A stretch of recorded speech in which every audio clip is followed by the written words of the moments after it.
1:37. ¿Con qué soñaremos antes del lenguaje? Antes de la visión del mundo. ¿Acaso se nos está transmitiendo información importante? ¿Acaso una vez más lo que ocurre de verdad y lo que sabemos está separado por barreras casi infinitas? ¿Por qué algunos fetos sonríen dentro del vientre materno? Las modernas tecnologías han conseguido ver lo que parecía imposible, un sueño. La vida antes del nacimiento. A las 8 semanas hay movimientos increíbles de pura vida, de pura conciencia. ¿Cuándo empieza esa conciencia?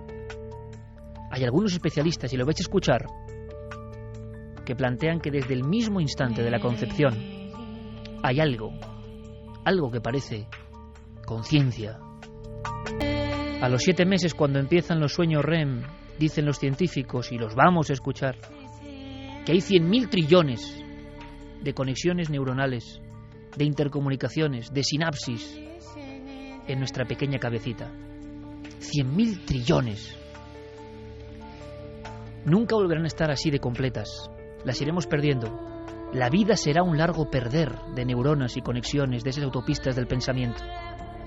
Y yo lanzo la pregunta: ¿cómo una máquina tan perfecta como el ser humano parece todavía más equipada, como una antena más potente, más prodigiosa al inicio de sus días? ¿Será que de niño realmente estamos hiperconectados con la vida mágica? ¿Con la vida quizá real? Que conforme cumplimos años y crecemos, no solo se pierden como hojas de otoño esas neuronas, sino también nuestra visión, que va un poco más allá. De todo eso vamos a hablar, pero como los granos de arena de cientos de playas, trillones de neuronas en una criatura pequeña, dispuestas para algo que no acabamos de entender. Y mucha más gente, Iker, porque siguen las tradiciones en los lugares más remotos, no solo de nuestro país, sino también de otros países donde, hablabas tú antes, apuntabas, llorar en el vientre, la cruz de Caravaca en el cielo de la boca, el ser séptimo hijo. Todas esas tradiciones están también muy dentro de nosotros, se vienen viviendo casi desde que nacemos, y seguro que nuestros amigos las conocen. Claro, porque también vamos a hablar de antropología, ciencia, psique y rito. Y hablando de ciencia y terapeutas que hablan e investigan, ¿sabéis que en España no ya esas regresiones hipnóticas que, en fin, se está trabajando a nivel médico, y parece que hay personas que recuerdan, por ejemplo, momentos de antes de nacer e incluso del instante de nacer? Personas que recuerdan cómo era la habitación, que vieron por vez primera, por qué han recuperado esos recuerdos y cómo intervienen esos recuerdos en nuestra vida. Nuestra vida puede estar vinculada a lo que pasó dentro del vientre de nuestra propia madre. A ese nivel lanzábamos una pregunta. Pues sí, que tenemos una encuesta, como siempre, en ikerjimenez.com, el debate de la semana en Milenio 3. ¿Lo que ocurre en el vientre materno influye en nuestro futuro? Esa es la pregunta que lanzamos. Un sí ha contestado el 74,4% de la gente, frente al no, 25,6%. Como siempre, tenemos las vías de contacto, además con un regalo muy especial. Eso para es. Este programa tan especial, un regalo muy especial. Por favor, atentos, porque esto es la bomba, ¿eh? Esto es la bomba.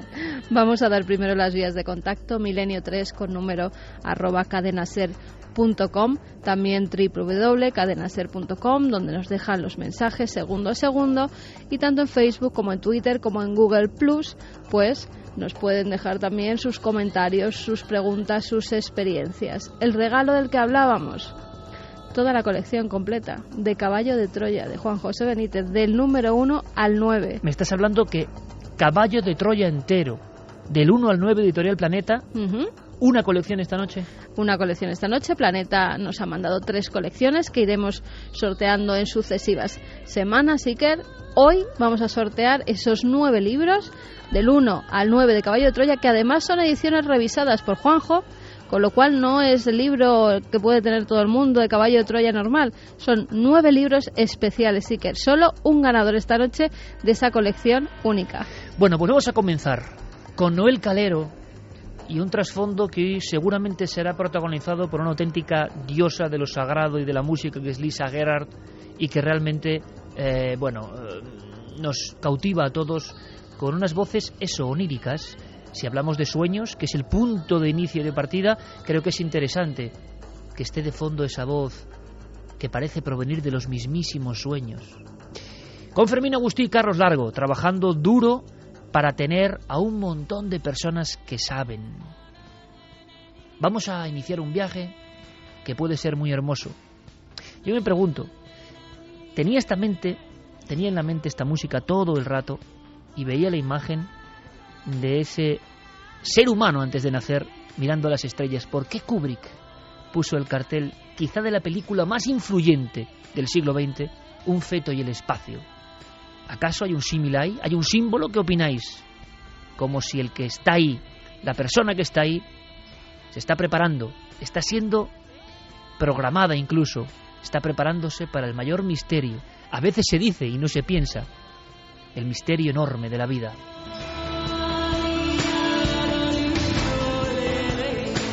Comenzamos con Manuel Almendro, doctor en psicología, psicólogo clínico, director de Oxígeme, un centro de terapia psicológica, científico, uno de los grandes psicólogos transpersonales españoles.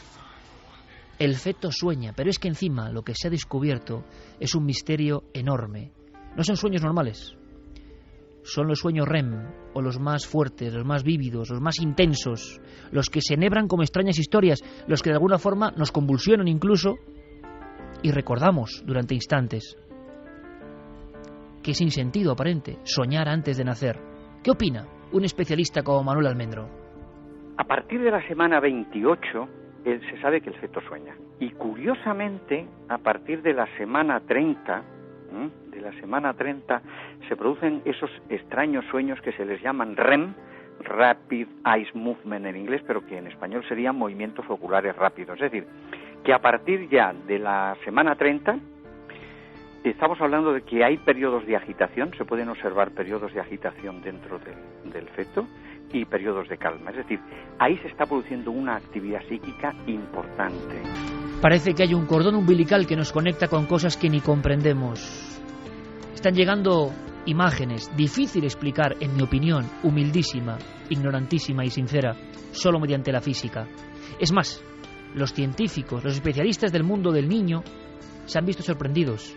No sabíamos, hasta el estudio ocurrido en Alemania, tampoco se sabía esto de las fases REM.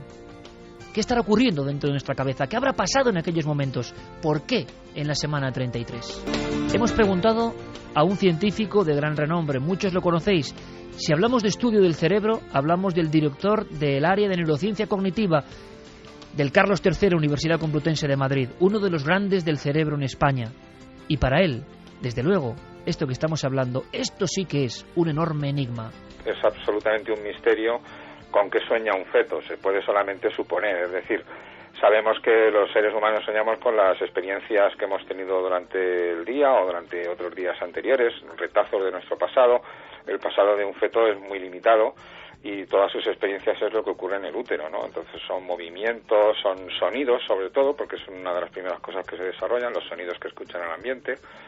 Y es con lo que seguramente sueñan los fetos desde un punto de vista científico, es lo más que se puede decir, pero son todo conjeturas. Todas las culturas, las antiquísimas culturas, supieron que los sueños eran algo mucho más importante. Desterrados como si fuese una papelera de nuestro subconsciente, hoy en día no les hacemos ningún caso. Quizá porque revelan cosas que es mejor que sigan ocultas, ¿verdad?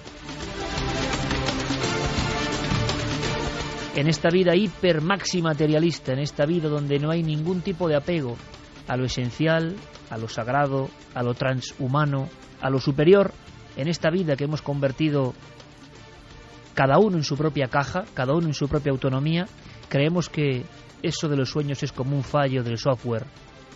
Todos los antiguos, durante milenios, creyeron que mediante los sueños llegaban ciertas informaciones que eran básicas para la vida. Antes incluso de nacer, ¿se nos estarán dando esas coordenadas? O como piensan y pensaron los chamanes de la prehistoria, o los hombres de la antigua Grecia, o los míticos etruscos, o nuestros íberos. ¿Y si los sueños son el momento en que el hombre realmente visita el más allá? Para los científicos de hoy, el enigma del hallazgo de los sueños y de los sueños REM antes de nacer se ha convertido en un reto. Intentamos saber algo más con Jorge Cuadros. Jorge Cuadros es embriólogo clínico y además vicepresidente de la Sociedad de Hipnosis Clínica y Científica Española. Toda una autoridad en la materia. La pregunta es difícil de responder. Se acaba de descubrir algo importante en la mente que nos ha pasado a todos. Porque, ¿serán sueños o será otra cosa? Lo que sabemos viendo la pantalla del ordenador es que el niño hace gestos. El niño pone muecas, a veces de agrado, a veces de terror, hay que decirlo. Y al mismo tiempo, las dos pupilas se mueven a un lado y al otro, vibrantes, muy rápidas. Suponemos que son sueños. Jorge Cuadros nos da más datos. Una pregunta que nos haríamos sería, pues si el feto no tiene experiencias, ¿con qué sueña? Pero creo que es un error el pensar que el feto no tiene experiencias. El feto escucha desde muy pronto, además de aproximadamente el 5º mes de desarrollo, el feto escucha el corazón de la madre, la voz de la madre. Si le pones música, por ejemplo, el feto está escuchando la música, por lo tanto tiene experiencias. Si el feto, cuando, entre comillas, está despierto, está en su vigilia, está escuchando el corazón de la madre, está escuchando música o ruidos que le puedan perturbar, esas experiencias durante su vigilia, luego las va a consolidar, digamos, durante su sueño. Hace poco surgió una noticia que daba la vuelta al mundo, como ocurre ahora con esta globalización y este general aplanamiento. Nos llegaba un teletipo que hablaba de que el hombre prehistórico era como nosotros. Se refiere a nosotros a igual de plano, efectivamente, igual de poco vinculado a lo sagrado. Los artistas, entre comillas, que firmaban este anuncio, indicaban que simplemente copiaban del exterior. Todos los prehistoriadores saben que no. Todas las criaturas extrañísimas que están dentro de las cavernas son propias de un sueño. Parecen delirios, pesadillas o conexiones con lo sagrado. Las diferentes culturas pensaron que el sueño nos catapultaba hacia esos otros mundos. Solo, amigos, en los últimos 300 años, a lo largo de toda la historia, solo en los últimos 3 siglos, hemos perdido esa conexión. Hemos creído que era otra cosa. Objetivamente, científicamente, y nos lo van a contar, no sabemos qué son los sueños. Que nos creamos que son una cosa es una opción personal. Manuel Martín Loeche, repito, uno de los máximos expertos en el cerebro, lo sabe perfectamente. No se sabe, todavía sigue siendo un enigma el para qué sirven los sueños, eso también para empezar, ¿no? En los seres humanos adultos, con lo cual en el feto pues sería el mismo enigma. La cuestión es esa, ¿no? Que sí que tienen esas fases de descanso del sistema nervioso y que la investigación lo está comprobando cada vez más. Digamos que no cabe ninguna duda de que sueñan. Entramos en un mundo oscuro. ¿Cómo será vivir dentro del útero? Hace poco, tengo que decirlo, Carmen hizo un símil que a mí me puso los pelos de punta y que me encantó y que me pareció maravilloso. Vamos a ser un poco valientes en ese aspecto. Tú habías tenido una visión, porque esta noche es de contar historias. Claro que sí, combinándolas con la ciencia. ¿Por qué no recordamos nada? ¿Por qué la memoria aparentemente se ha cerrado en torno a esa fase tan importante?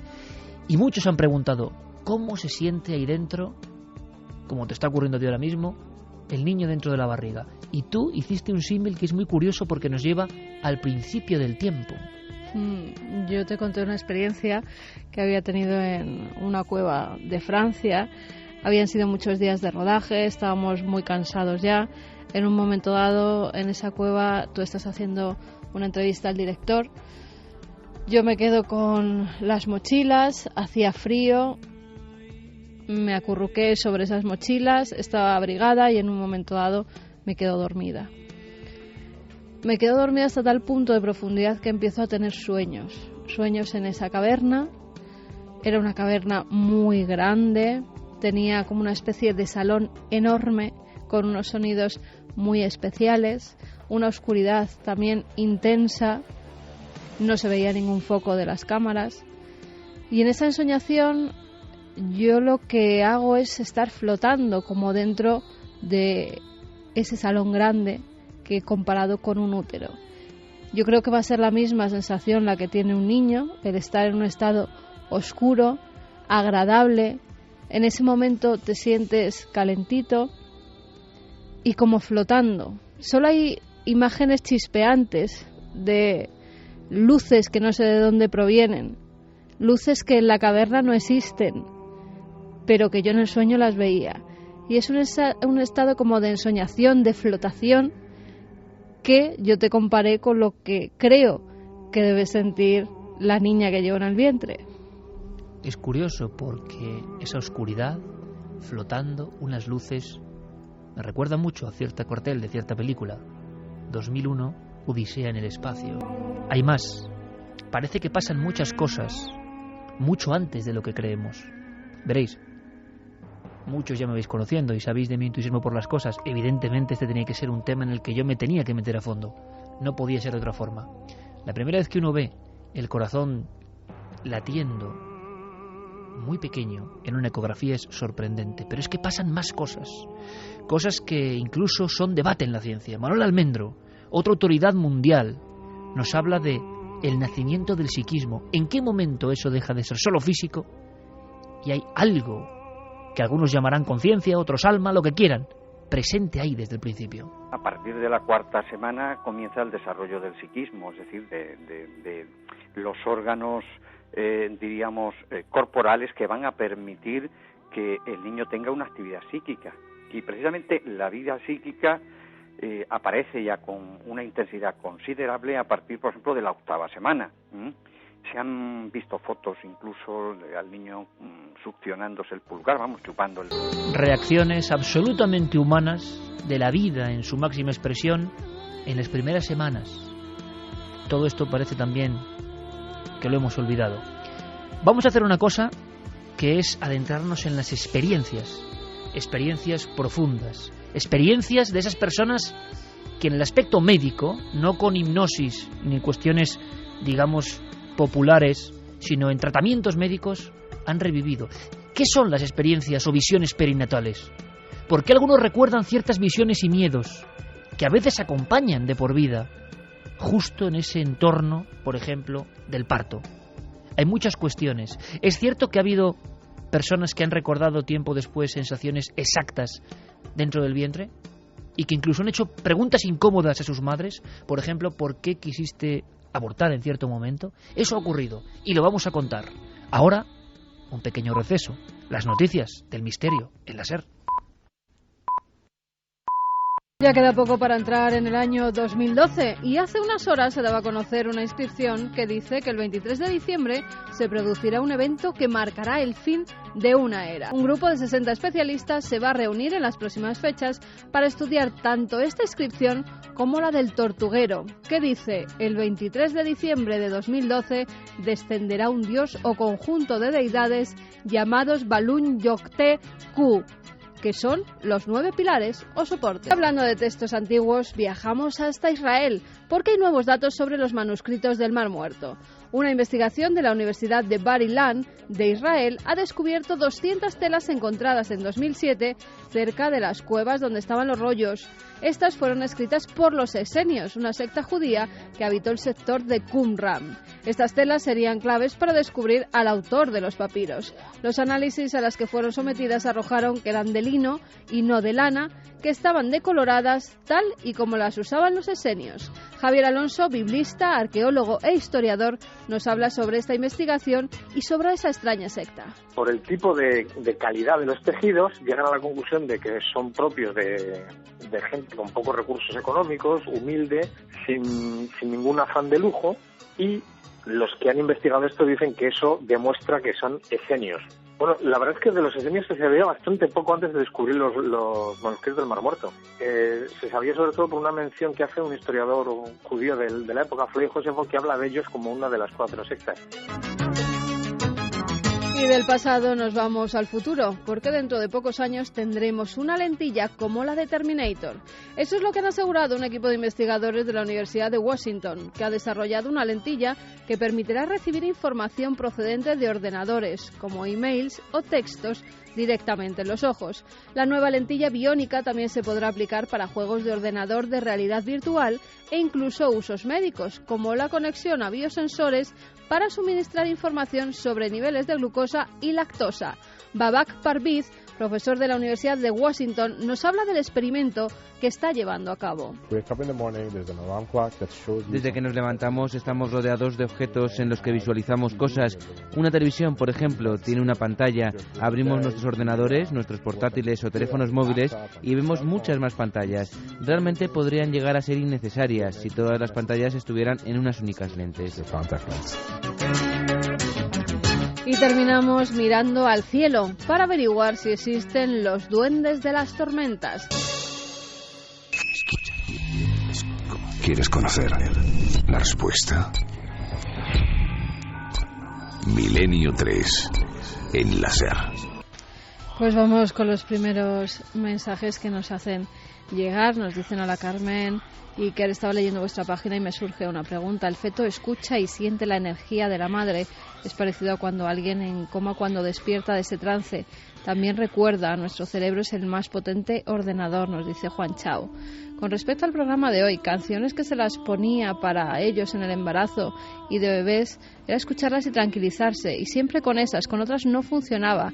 No sé si sería casual. Natalie Muiño, desde La Coruña, le ponía canciones a sus bebés y luego ellos las recordaban. Los terapeutas, claro, además dividen, ¿no? Se habló del efecto Mozart, por ejemplo. Hay una grandísima ginecóloga, Josefina Ruiz Vega, que habla de que la música de Mozart es maravillosa, pero no exactamente, por ejemplo, para el feto, ni significa nada. Es decir, en la ciencia, en los especialistas, posiciones hasta encontradas, con lo cual yo, desde mi ignorancia, digo que no se sabe casi nada, que todo está ahí en el umbral. Ahora, cada embarazada, cada persona que está experimentando, sabrá si se produce esa calma, y si esa calma es casual, o esa calma es la transmisión de una serie de emociones y de sentimientos que nos parecen casi mágicos.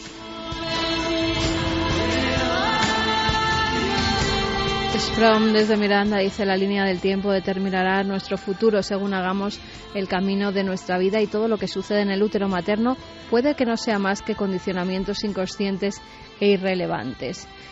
Cookie dice: es normal oír por los interfonos del bebé llorar a otros bebés. Las frecuencias que se usan coinciden con facilidad. A mí me ha pasado, ya que casi todas las del pueblo lo compramos en el mismo sitio. Bueno, sobre lo de llorar, el bebé que llora en la tripa, hay tantas historias, parece que físicamente es imposible, porque necesita ese aire, él está envuelto en el líquido amniótico y no tiene todavía preparado los pulmones ni las vías aéreas para llorar. Lo que sí ocurre, y atención a esto, pensábamos que era un mito, ¿verdad? Y hablaremos de eso. De repente las ecografías y las pantallas han demostrado que los niños hacen gestos de llorar. Miriam dice: hola milenarios, yo no solo creo que lo que ocurre en el vientre materno influye, es que estoy segura de ello. Hace poco empecé a asistir al psicólogo debido a las depresiones que he estado teniendo durante 7 años. Antes de iniciar las sesiones me hice un cuestionario y, entre otras muchas preguntas, me preguntaba si durante el embarazo mi madre había sufrido alguna enfermedad.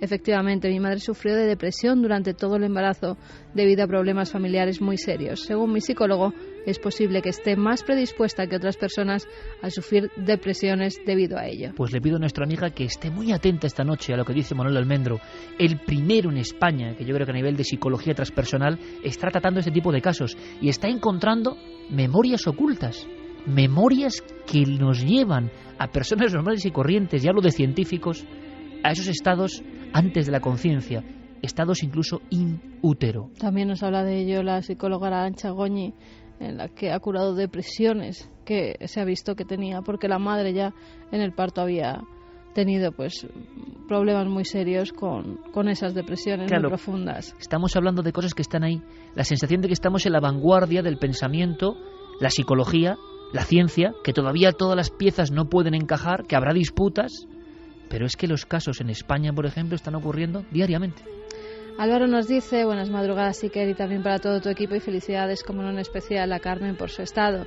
Estoy deseoso de escuchar el programa de hoy. Mi novia está embarazada y esperamos que esta sea la buena, ya que en otra ocasión tuvimos problemas y no pudo ser.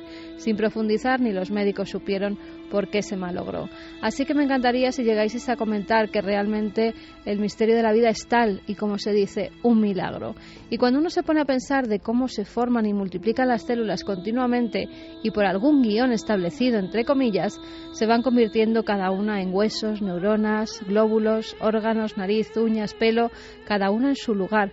Bueno, a este humilde curioso le llena de inquietudes. Felicidades adelantadas por el programa de hoy. pues ese mensaje es perfecto para continuar investigando, porque, yo repito, siempre desde el punto de vista del ignorante, no sé si milagro o no, pero algo sagrado, muy sagrado desde luego, porque ocurren cosas que parecen extrahumanas. ¿La ciencia conseguirá resolverlas todas? Bueno, no hay más que hablar con los científicos para ver por fortuna el umbral de cosas que se desconocen, que se investigan y con gente muy honesta. Pero hay una sensación de que todo lo que ocurre y es mágico. ¿Queréis más datos? Vamos con esos vínculos. Quizá el tema más espinoso, más punzante. ¿Podemos estar predestinados? No nos gusta la predestinación, ¿verdad? Quizá un día, si queréis, si os apetece, si lo decidís, hablemos de las diferentes teorías que hay sobre incluso cómo nuestros genes están predeterminados o el medio ambiente, el entorno, los deforma o los potencia. Menuda historia, ¿eh? Se está investigando en eso, sobre todo, claro, en Estados Unidos. Jorge Cuadros, embriólogo clínico y vicepresidente de la Sociedad Científica de Hipnosis en España, nos habla de esa conexión. No hablamos de mitos. Claro que las madres sienten algo que ni yo ni ningún hombre puede sentir. Esa conexión no la podemos sentir, podemos intuirla, pero ellas lo sienten. ¿Qué se siente? ¿El lenguaje puede explicarlo? Vamos un poco más allá. Mira, sabemos que el feto responde a movimientos, el feto en determinado momento, por ejemplo, sobre todo si la madre está ansiosa, porque el cortisol, por ejemplo, es una hormona que pasa de la sangre de la madre al feto a través de la barrera placentaria, por lo tanto, es una hormona del estrés. El feto puede responder a esos estímulos, puede responder a ruidos fuertes. Por lo tanto, el feto tiene experiencias a las cuales puede responder, ¿no? En determinado momento, sí. Hay un cordón umbilical que conecta a nuestra madre con nosotros, ahí tiene que haber sustancias, nutrientes, pero todo es biológico. ¿Y lo psíquico? ¿Y lo psicológico? ¿Y la emoción, como decía una de nuestras oyentes? ¿Y la depresión? ¿O la felicidad? ¿Cómo intervendrán en nosotros? ¿Cómo esas células en formación en ese milagro de la vida irán potenciándose o quizá contrayéndose de alguna forma a raíz de lo que está pasando ahí fuera, de lo que siente? ¿Los sentidos pueden generar cambios en la materia? Vaya pregunta. Manuel Almendro nos intenta responder. Yo creo que sí. Sobre todo la conexión, no solamente la conexión de los sueños, sino la conexión de estados emocionales. El niño responde inmediatamente a los estados emocionales de la madre. Por lo tanto, a los sueños estoy absolutamente convencido de que hay realmente una conexión de conciencias. Ahí los psicoanalistas hablan de la célula narcisística, que es un concepto interesante, en el sentido de que hay, de alguna manera, una unidad madre-feto, que tiene después que romperse para que el niño pueda tener una vida propia, ¿no? Y yo creo que ahí hay una simbiosis interesantísima que también se pone de manifiesto en la memoria, diríamos, de las personas que reviven los procesos perinatales.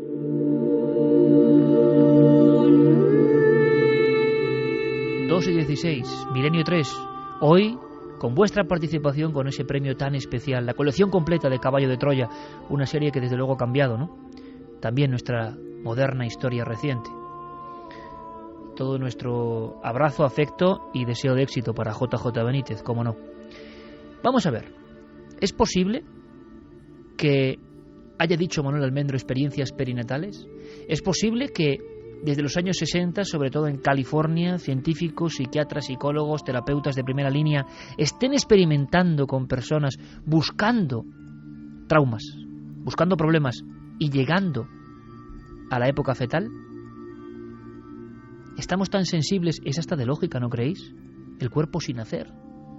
Algo como en carne viva y que se me entienda a nivel sensorial, algo que está alimentándose de todo lo que pasa en su entorno. ¿Cómo no? No tenemos la coraza, quizá, que supone el tiempo, la experiencia, los años. Estamos desnudos ante la vida. ¿Cómo nos afecta la vida?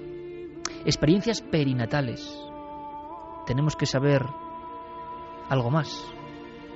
La fenomenología es que la persona puede revivir en lo que se llaman estados no ordinarios de conciencia. Puede revivir estas fases. Ellos hablan incluso que la tercera fase perinatal, la salida, diríamos, es la más fuerte. E incluso llegan a decir que cuando la tercera fase perinatal es muy dura, aparecen después fenómenos delictivos, por ejemplo, en personas. Todo esto, desde mi punto de vista, estamos hablando de condicionamientos. Yo no soy partidario de creer que una fase determine la vida de la persona, pero fenomenologías de estas nosotros tenemos por cientos explicadas por los pacientes que son capaces de revivir los procesos perinatales, el embarazo y el parto. Esto es muy importante porque realmente vemos que la memoria es bastante más amplia de lo que nos dicen los textos, diríamos, académicos. ¿Hasta dónde llega la memoria? ¿Hasta dónde llega? ¿Qué podemos ver? Antes de conectar con Arantxa Goñi, psicóloga que nos va a contar experiencias que Carmen ha recogido, tremendas. Vamos con este gran científico. ¿Hasta dónde llega nuestra memoria? ¿Habría que hablar de una protomemoria? ¿Memoria del primer instante? Es como para volverse loco. ¿Qué pasa? ¿Qué diferencia hay entre lo que nos cuentan los libros científicos y lo que otros científicos llevan trabajando 40 años? ¿Por qué no llega esto al gran público? Revivir el nacimiento. Y esto no es ningún show. Esto está ocurriendo con médicos que están tratando, y tampoco sin ningún afán de publicidad, estos problemas. Y no uno, sino cientos de personas describen lo mismo, como un arquetipo del inconsciente colectivo, pero con detalles que nos dejan asombrados. Nosotros tenemos muchos casos, estamos hablando de cientos, quizás de miles de casos, en los que la persona puede revivir los estados fetales, los estados de conciencia que se producen en los procesos perinatales. Explico que los procesos perinatales, peri significa alrededor, es todo lo que hay alrededor del embarazo y del parto. Y efectivamente se reviven en procesos en psicología y psicoterapia, procesos en los cuales el paciente o la persona que diríamos que está pasando por el proceso, la persona revive eso. Bueno, y ya no es uno ni dos, son, diríamos, cientos de personas que están reviviendo eso. Claro, eso es un enigma. Un enigma. Enigmas antes del nacimiento. ¿Es posible que haya pacientes que revivan instantes tan precisos como describir la habitación que vieron por primera vez? ¿Y todo ese recuerdo dónde está? ¿Y todo ese recuerdo que olvidamos, como olvidamos toda la magia del mundo de ser niños, cuando por desgracia nos volvemos tan adultos y tan serios? ¿Qué ocurre con todo eso y cómo condiciona nuestra vida sin que lo sepamos? Decisiones a los 20 años, 30, 40, 50, que en el fondo están tocadas por algo que pasó sin duda en los días más importantes. Experiencias que nos cuenta un científico como Manuel Almendro. Hay gente que en el momento de la cuarta fase perinatal, que es la salida, ha podido vislumbrar cómo era la habitación, qué es lo que estaba pasando allí, qué sucedía, ¿no? Qué tipo de memoria, podríamos decir casi sinestésica, que es, la sinestesia es cuando, por ejemplo, oímos un color. ¿Qué tipo de memoria está sucediendo ahí?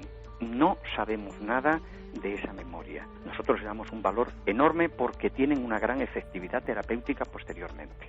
Porque el revivir esa memoria perinatal de sucesos traumáticos o menos traumáticos lleva a la persona lógicamente a un proceso de curación por nosotros. Por lo tanto, esa memoria que no se puede explicar científicamente hasta donde la ciencia llega hoy día, obviamente tiene un valor, diríamos en ese sentido, curativo prioritario. Experiencias más de otros investigadores, de otros científicos, de otros psicólogos. Arantxa Goñi, a la que le agradecemos toda su sinceridad para contar cosas, por supuesto, sin levantar el secreto profesional, simplemente, como estaba contando Manuel Almendro, historias de casos diarios en España, que algo tienen que significar. Sí, además Arantxa, que es psicóloga, hace regresiones hasta dentro del útero materno para tratar algunos problemas que luego ya de adulto tiene la persona, algunos como son depresiones muy fuertes que no saben por qué vienen causadas. La preguntábamos a Arantxa precisamente por eso. ¿Todo lo que pasa dentro del útero materno marcará a las personas el resto de su vida? Esto era lo que nos contestaba. Para mí el útero es el primer mundo del niño y todo lo que ocurre en el útero crea una serie de predisposiciones, huellas emocionales que luego se van a ir repitiendo en la vida del individuo y nos va a marcar cómo vivamos las situaciones de nuestra vida, cómo enfoquemos las situaciones de nuestra vida. Entonces, por supuesto que influye, y además tengo bastantes casos, como por ejemplo una persona que ella vino a consulta y se sentía rechazada por el mundo, tenía esa percepción, haciendo la regresión a vientre materno, ahí descubre que su madre había intentado abortar. Se había tirado por las escaleras y no solo eso, sino que luego se había dado golpes. En ese momento yo le digo que vaya a hablar con su madre y que contraste a ver qué pasa. Cuando va y se lo dice a su madre se queda atónita porque no le dice que realmente fue así. Cuando ella puede procesar toda esa información y cambiar su emoción y entender también y comprender a su madre como mujer, esta mujer deja de tener esos estados patológicos de sentimiento de que el mundo me rechaza y el mundo no me quiere. Me rechaza, el mundo no me quiere, y eso luego influye, sin saberlo, en la persona ya una vez adulta. En esas regresiones es cuando sale todo, cuando estamos dentro del útero y cuando conocemos la verdad de lo mal que lo pasó la madre, de por qué no quería tener a esa hija. En esta sesión la persona llega a revivir el instante en que la madre quiere deshacerse de ella. Exactamente.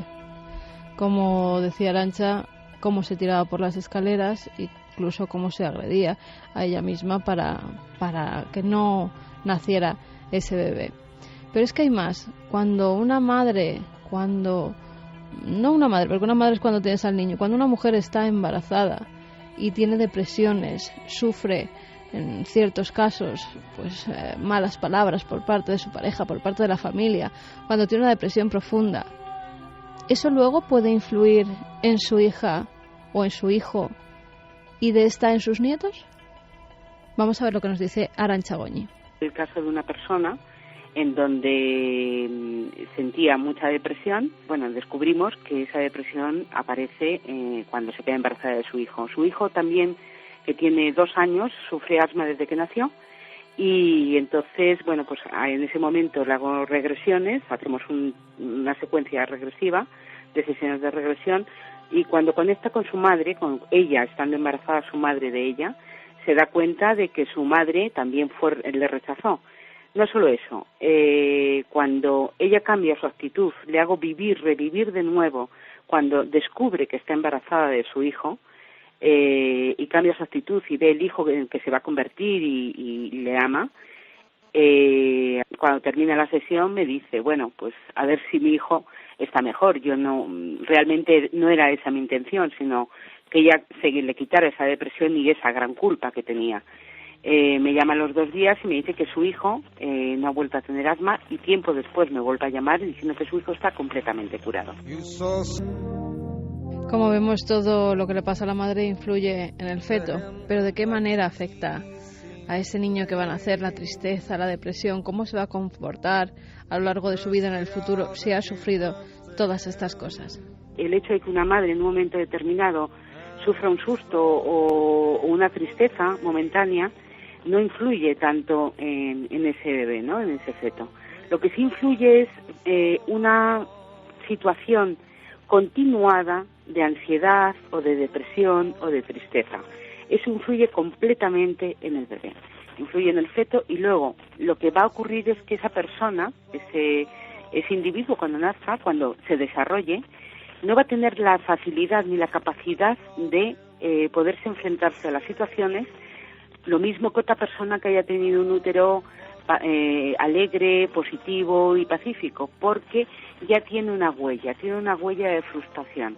Además hay que entender una cosa, por ejemplo, cuando hay una frustración, tanto dentro de cada uno de nosotros como en el bebé, la frustración genera impotencia y la impotencia genera rabia.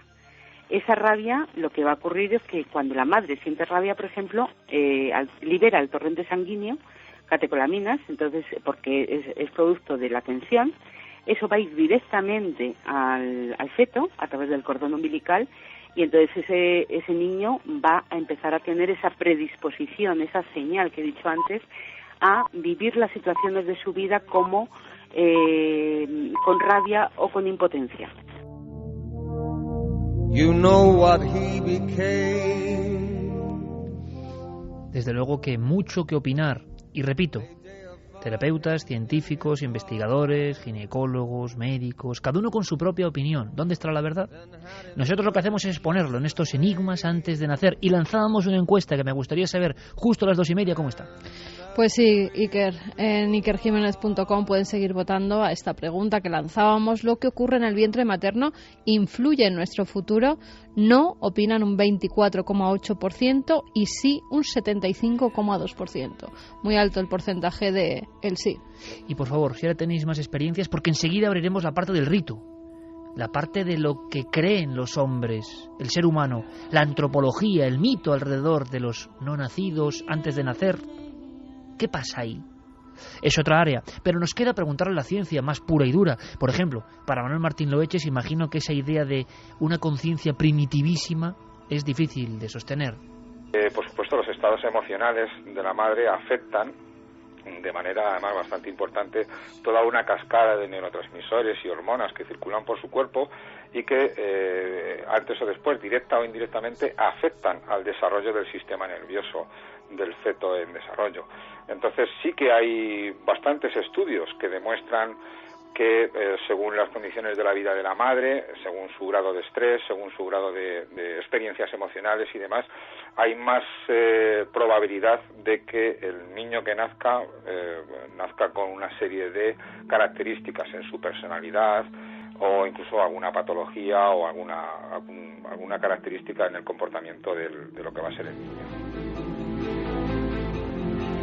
Sin embargo, como escucháis, siempre todo por la cuestión física, cuestión casi proteínica, cuestión de las sustancias, no de la emoción. Ahí está la gran división. Hemos hablado con Josefina Ruiz Vega, una ginecóloga muy prestigiosa, autora de un libro que se convirtió en un bestseller, 9 semanas de espera, donde volcaba toda su información, todo su conocimiento, que era amplísimo. Josefina, como buena científica y buena mujer que además divulga bien, nos hablaba de estudios concretos, estudios, por ejemplo, de cómo influye el miedo de una madre, el miedo, una sensación como el miedo, por ejemplo, a momentos concretos, el momento del parto u otros momentos en el futuro niño. Por ejemplo, hay un estudio importantísimo sobre el miedo al parto en el tercer trimestre en la madre. Cuando se hace estudios sobre esos niños, se ve que bajan 8 puntos en un baremo sobre el desarrollo mental y motor del niño. Con casos espectaculares, casos algunos ya dramáticos. Investigadoras en Argentina que hablaban de personas que habían sufrido los rigores de la dictadura y de los desaparecidos en Argentina. Imaginaos que ocurre eso a una embarazada, que se sufre ese tipo de tensión que va mucho más allá del estrés cotidiano y habitual y lógico. ¿Qué pasa entonces? ¿Hay estudios? Hay una psiquiatra fabulosa, una psiquiatra argentina que trabaja tanto en Argentina como en Estados Unidos, que se llama doctora Carmen Garna, que hace unos estudios sobre los fetos nacidos de madres secuestradas en la dictadura argentina.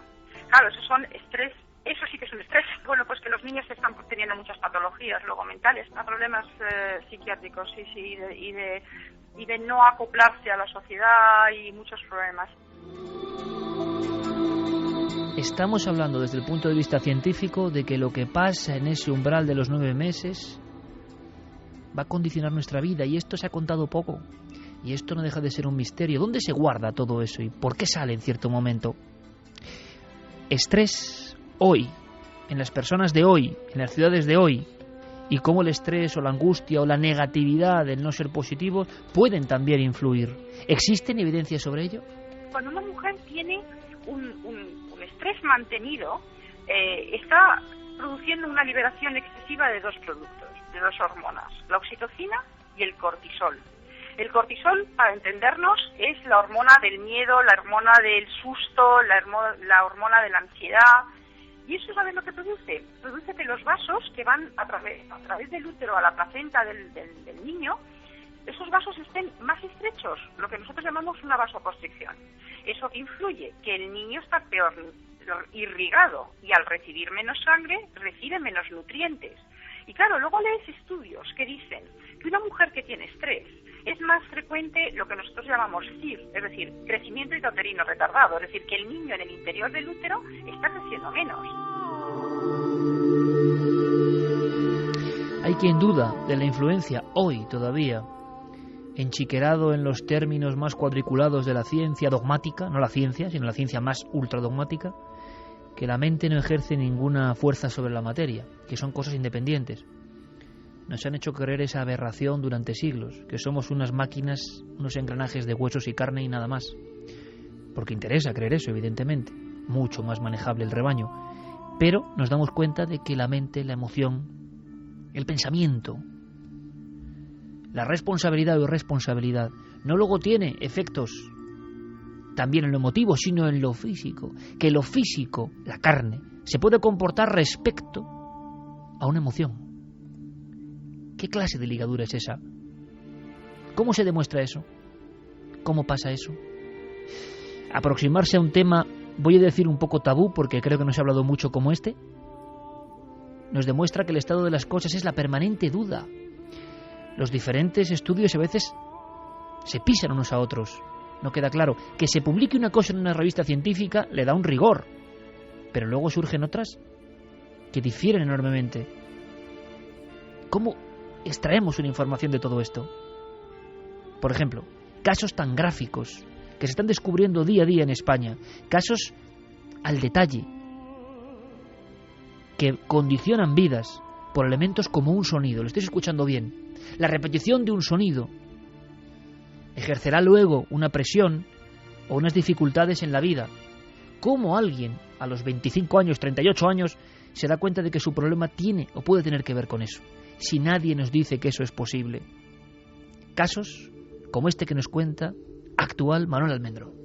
Hay veces que nosotros hemos tenido niñas o niños agitados y nos hemos enterado después que la madre trabajaba de dentista y que no podía, la niña no, y el niño, hemos tenido un par de casos de estos, no podía soportar, por ejemplo, el sonido de una taladradora. Claro, preguntaba a la madre y demás, usted dice, no, yo he estado con el niño pues hasta prácticamente poco antes del parto.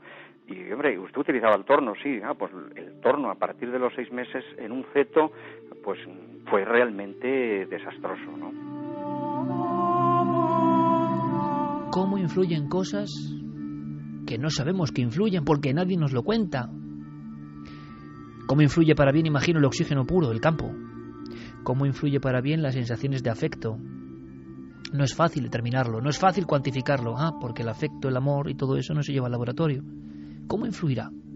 ¿Cómo influirá el estar sometido, especialmente como estamos todos sometidos en la gran ciudad, en la vida moderna, el electromagnetismo, las radiaciones de los aparatos eléctricos? ¿Lo sabemos? ¿Llegará un estudio dentro de 20 años que nos dirá? ¿Llegará otro que dirá que no y resulta que luego descubriremos que el científico que lo hizo estaba a sueldo de la marca?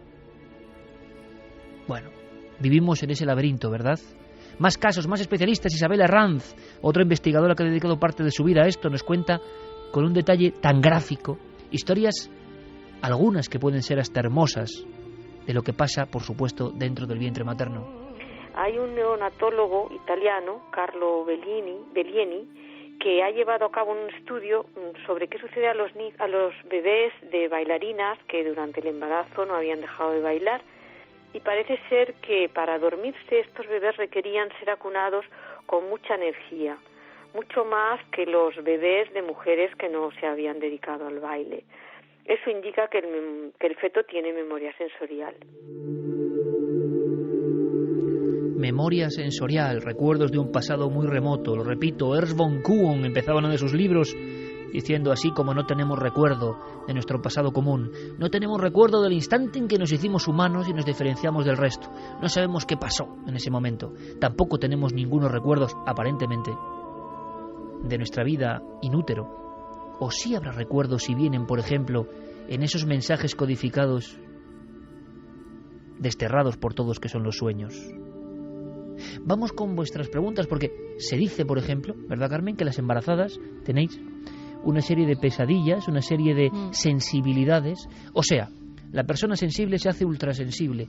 Parece que los poros de su piel, por hacer un símil, conectan con todo el exterior. Y que los sueños, muchas veces en ciertos meses, son de pesadillas. En los últimos meses. Claro, y además las terapeutas, las ginecólogas, las personas quitan hierro al asunto, dicen que no hay que tener angustia, pero ocurre, hay una conexión con el cerebro.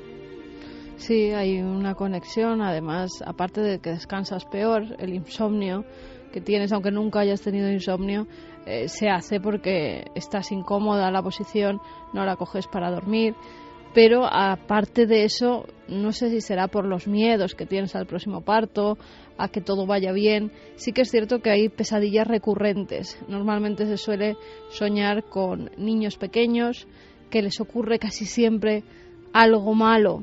También influye. Pero hay entonces un arquetipo colectivo, ¿no?, que muchas madres en el mundo comparten. Claro, muchas madres comparten, porque yo creo que es ese miedo a que al pequeño, que ya casi está a punto de ver la luz, le pase algo. Y ese miedo, pues son situaciones como que alguien te entra en la casa, como que lo has dejado solo en el baño y ese niño empieza a ahogarse. Son situaciones muy frustrantes para la madre, que además normalmente te despiertas con una taquicardia tremenda, que eso también lo nota el bebé que llevas dentro. Y lo curioso es que estos estudios se repiten en diferentes razas. Da igual la religión. Adaptadas a su mundo, las madres en cierto momento, así como casi coincidiendo con el sueño del niño, los sueños REM, empieza esa fase de los sueños en la madre. No deja de ser curioso, ¿verdad? ¿Vosotros habéis tenido estos sueños? ¿Vosotras habéis tenido estos sueños, estas presencias? ¿Sabéis de ritos antiguos todavía en los pueblos de España que tienen que ver con los que están dentro del vientre o acaban de nacer? Vamos con ello enseguida. Pues vamos con algunos de los mensajes y que vamos a repetir las vías de contacto: milenio3 con número @cadenaser.com, para que nos escriban un mail con sus experiencias. En la página web de la Cadena Ser nos pueden escribir también sus preguntas, sus opiniones y, como no, La Nave del Misterio en Facebook, en Twitter y en Google+. Josefina Ruiz Vega me decía a mí que habían hecho pruebas inyectando, suministrando, por ejemplo, sustancia dulce en los primeros meses prácticamente, y el niño o la niña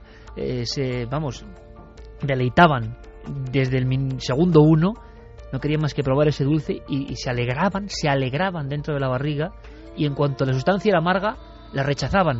Pero esto, en tamaños, pues casi como el de una uña, ¿no? Bueno, ahora en algunas situaciones, cuando quieren que el niño se mueva durante una ecografía, por ejemplo, te dan un bombón, y con ese bombón inmediatamente ves cómo el niño reacciona dentro del vientre alegrándose. Vamos a hacer una cosa, ritos, ¿te parece? Seguimos, ¿sí? Porque hay muchísimos mensajes y una información interesantísima, porque nuestra idea, ¿sabéis cuál era, amigos y amigas? Abrir el pomo de un mundo desconocido y aprender con vosotros, y aprendemos con vuestras historias. Vamos allá, ritos, por ejemplo, hemos elegido uno entre toda España, ¿no?, de nuestros compañeros, nuestro querido amigo Gonzalo Pérez Sarró, a quien tanto admiramos y tanto afecto le profesamos. Bueno, es que Extremadura es un vergel de ritos, es un vergel de historias, es un vergel de conocimiento ancestral, y nos lo resumía de una forma muy práctica, así. ¿Qué queda de todos estos ritos? Escuchamos a Gonzalo. En cuanto a ritos, en Extremadura, ritos en torno a los embarazos y a los bebés, hay muchos. Aquí una muestra de alguno de ellos. Para preservar el feto se cree que pueda ser asfixiado porque se le produzcan algunas vueltas alrededor del cuello, un miedo muy común. Pues para que no ocurra esto con el cordón umbilical, la tradición manda que es indispensable que la madre no devane ovillos, no líe ovillos de lana o de hilo, no pase por debajo de cuerdas en las que antiguamente era muy acostumbrado ver en los pueblos, cuerdas que iban de un lado al lado de la callejuela o del corral de turno. Tampoco se le aconseja que en la liturgia cristiana, en la celebración de la misa, la madre, la embarazada, no puede mirar al cura celebrante cuando éste esté ciñéndose el cíngulo. Y por último, y está ya más dentro de la brujería, hay una forma de acelerar el alumbramiento, y es la de tostar en el horno hiel de víbora, pulverizarla y administrársela a la embarazada en vino o en otro bebedizo, comer huevos de cuervo, beber caldo de arañas y, por último, ponerse bajo la camisa uñas de Milano. Vaya estampas de la Extremadura ancestral, de la España mágica y brujeril. Por cierto, que eso de las arañas, se dice que muchas de las fobias, por ejemplo las arañas, ¿verdad?, tienen que ver con lo que pasa dentro del feto. Se han hecho hasta estudios, sí, que que los seres humanos ya nacen algunos con ese miedo, tanto a las arañas como a las serpientes. Se dice, por ejemplo, de las serpientes que cuando éramos monitos, pues era uno de nuestros más peligrosos congéneres, ¿no?, que estaban justo conviviendo con nosotros, y que entonces viene ya en los genes tan antiguos que tenemos desde ser monos, pues que ya lo llevamos nosotros. Pero con las arañas se hicieron experimentos con humanos y también con grillos. A los grillos se les ponía al lado de una araña lobo. En esa araña lobo habían puesto un poco de cera para que no pudiera matar a esos grillos, tan solo ver cómo reaccionaban. Eran grillos hembra embarazadas. Cuando tenían a sus crías, se veía cómo las que habían estado sometidas a esos miedos de las arañas reaccionaban de forma completamente diferente a los grillos que no habían estado al lado de las arañas. O sea, los grillos con sus huevos. Los grillos con sus huevos, exactamente, dentro de un cubículo donde había una araña lobo. Esa araña lobo se acercaba para comérselo y entonces la madre con sus huevos reaccionaba. Cuando nacían esos huevos, los grillos que nacían reaccionaban completamente distinto a los grillos que no habían sometido a esa experiencia. Ellos se ocultaban. Cuando veían una araña, inmediatamente parecía que querían desaparecer. Se ocultaban, se acurrucaban e intentaban huir rápidamente. En cambio, los otros no. A nivel de algo tan diminuto como la cría de un grillo, de alguna forma. El grillo pequeñito salido y tenemos ritos, sin duda alguna, los que lloran en el vientre. Creo que es uno de los clásicos, si no el más clásico, el que se lleva comentando por lo menos de la Edad Media, que siente alguien llorar en el vientre. Sí, y fíjate, contaba la tradición que eran los fetos que lloraban 3 veces en el vientre materno los que iban a nacer con gracia. Esa gracia era un don especial, que es el de curar con sus propias manos. Iban a ser sanadores los que lloraban en el vientre, según la tradición. Los que lloraban en el vientre 3 veces. Además, para que ese niño tuviera el don, la madre no tenía que hacerle saber a nadie hasta que el niño tuviera 7 años que había llorado su pequeño dentro de su barriga. Si lo hacía, si alguien le decía he oído a mi hijo llorar dentro del vientre, ese niño perdía inmediatamente ese don para sanar a los demás, aunque sí lo seguía conservando para sanarse a sí mismo. Más supersticiones, por llamarlos de algún modo, las que hemos tenido en España y que en algunos lugares se siguen manteniendo. ¿Habéis oído de eso que dice niños que nacen con manto? Niño con manto. Niño con manto, o niño enmantillado, o niño con el manto de la Virgen. Pues es que nacen con esa membrana que recubre el líquido amniótico y cuando nacen esa membrana está pegada a la cabeza. Y era una señal también. Eso era una señal. Eso presuponía que iba a ser un ser especial, que iba a tener el don de la clarividencia. Buena suerte además durante toda su vida. Algunas comadronas, sobre todo a nivel pues muy rural, ya sabéis que antes en las casas se daba luz, esas comadronas, si veían que el niño salía enmantillado, lo que hacían era guardar para que la madre lo conservara en su casa, ya que eso daba buena suerte. Pero no solo en nuestro país, los guaraos, un pueblo indígena del Orinoco, cuando el niño nace enmantillado, recogen esa membrana, la ponen a secar, una vez seca la convierten en polvo y ese polvo tiene que ser ingerido por el niño que lo portaba y eso le servirá para en un futuro ser el chamán de la tribu. Qué bueno esto último, o sea, el niño enmantillado ingiere ese contenido y se convierte en el chamán, o lo que es lo mismo, intercesor entre la tribu y los espíritus. Más tradiciones, el que nace con un diente, el que nace de pie, el que nace el día de Viernes Santo, el día de Nochebuena o el 7 mesino, que también tendrán dones especiales. Si es el 7º hijo, tienen que ser los 6 anteriores también hijo, será un saludador, otro sanador. Los que nacen con la cruz de Caravaca en el paladar tendrán la capacidad de curar a las personas que han sido mordidas por un perro con rabia.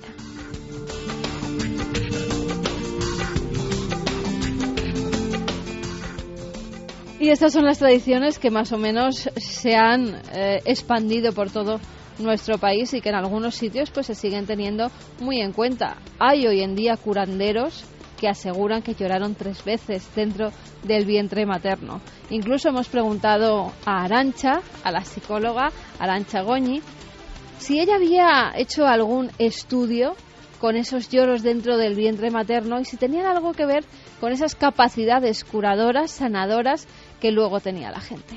En investigaciones que hemos realizado hace años con sanadores y curanderos, lo que comprobamos es que casi el 40-50% nos comentaban, ante la pregunta de lo del lloro en el vientre materno, nos decían que ellos, sus madres les habían contado que sí habían llorado en el vientre materno. No solo eso, al hacer ese estudio hace años, estuvimos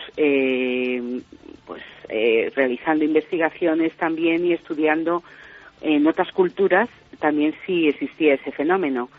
Y lo que habíamos visto es que tanto aquí en Occidente como también en África y en América, los chamanes, se decía que los chamanes, cuando estaban dentro del vientre materno, también lloraban. Y ocurrían muchísimas otras manifestaciones, también con fenómenos luminosos y otras cosas.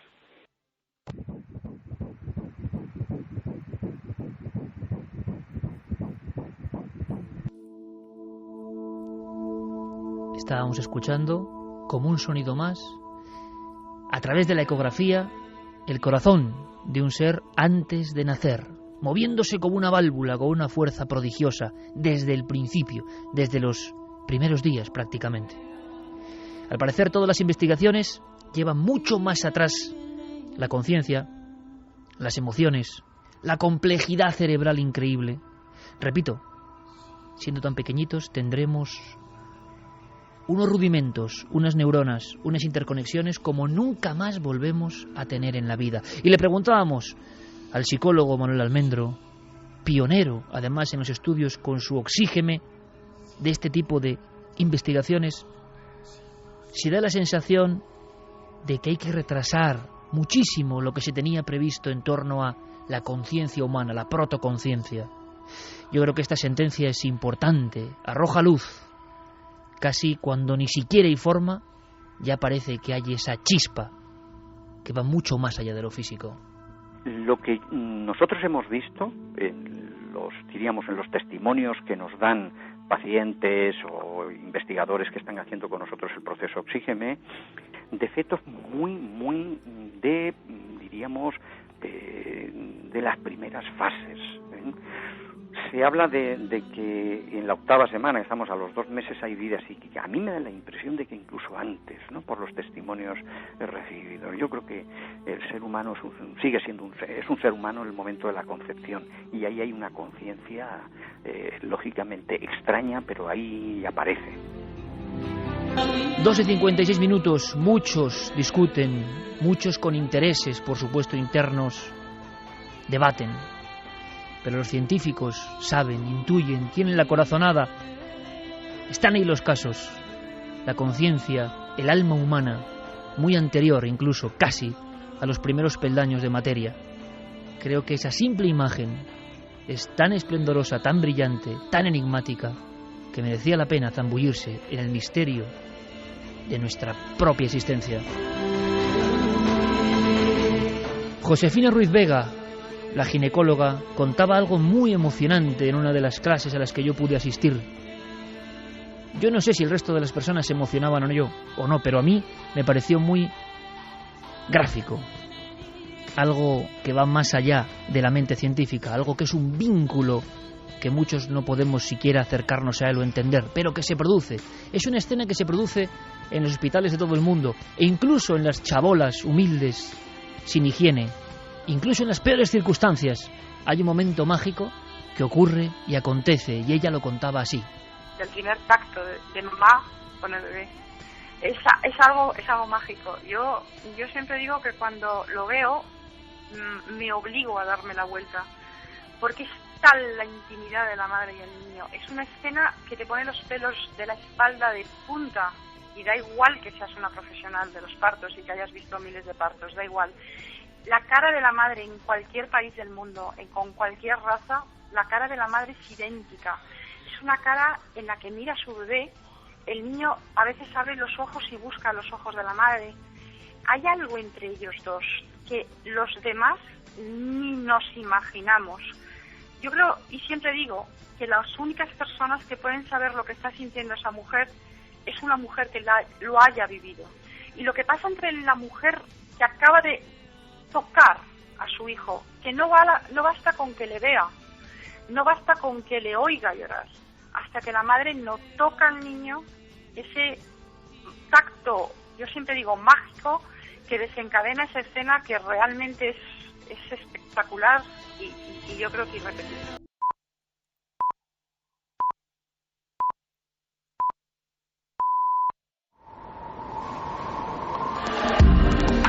Nunca antes habías estado tan cerca de lo desconocido. Milenio 3. Cadena SER. Pero, veréis, recuerdo perfectamente al compañero Juan G. Vallejo cómo en mitad de la noche llegó un coche fúnebre con un ataúd y como la funcionaria estaba sola y había miedo todavía y habían pasado cosas, pues Juan G., ni corto ni perezoso, se puso a echar mano y prácticamente hizo del sepulturero, ayudando con el ataúd. Sí, aquella imagen, no podía, la pobre chica no podía, y entonces yo me di cuenta, cuando llegué, de la situación en la que vivían en aquel entonces las funcionarias del tanatorio de Ceuta. Habían quedado un poco marcadas. ¿Por qué? ¿Y por qué estábamos nosotros allí? Porque unos años antes, 3 en concreto, aunque los fenómenos parece que se repitieron en algunas noches, pero nadie dijo nada, hubo una serie de fenómenos muy intensos en una noche del 2002 que produjo el miedo y, como en poquísimas ocasiones en nuestra historia, intervención policial con parte policial que de alguna forma declaraba que efectivamente aquellos sonidos y aquellos fenómenos extraños se habían producido ante 8 agentes. Luego contaremos la impresión. Fíjate, yo a veces lo recuerdo, es uno de los sitios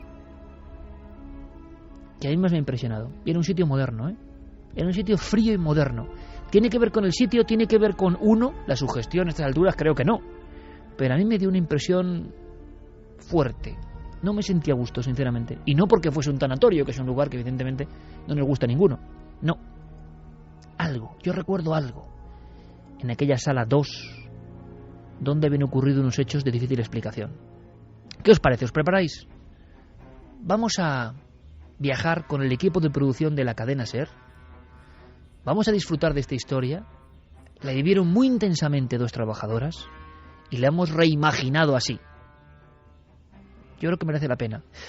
Era una noche fría y el lugar es un poco aislado, está como en una especie de pendiente, si no recuerdo mal, una carretera secundaria, lejos del tumulto. Y todo era absolutamente normal. Hasta que una noche empezaron a pasar cosas. Esas mujeres viven, por supuesto. Hablaron con nosotros y nunca lo olvidarán. Sobre su historia hemos dramatizado este relato. Lo hemos llamado El velatorio.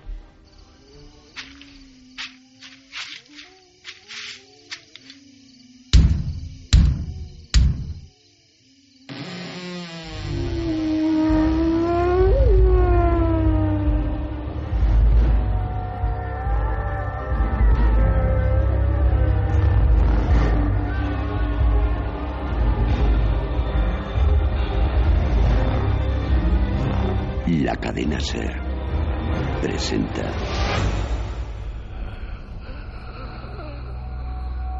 El velatorio.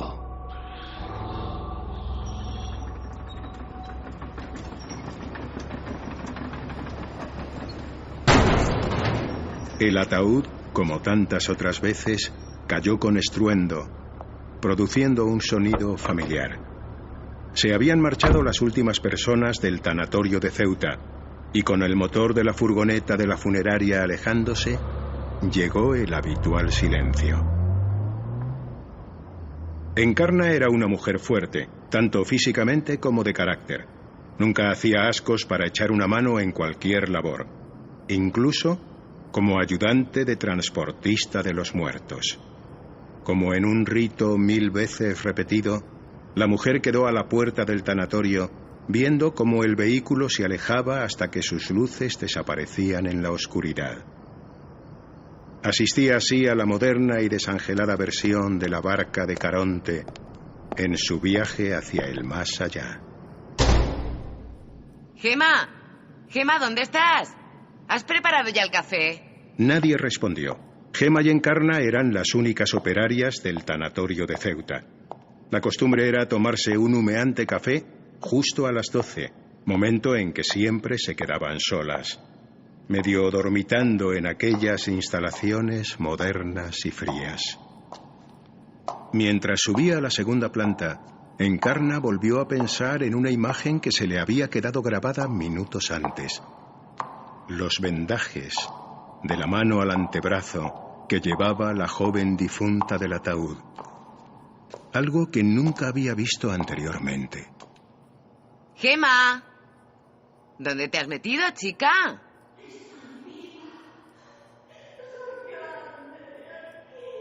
Hija, ¿pero qué te pasa?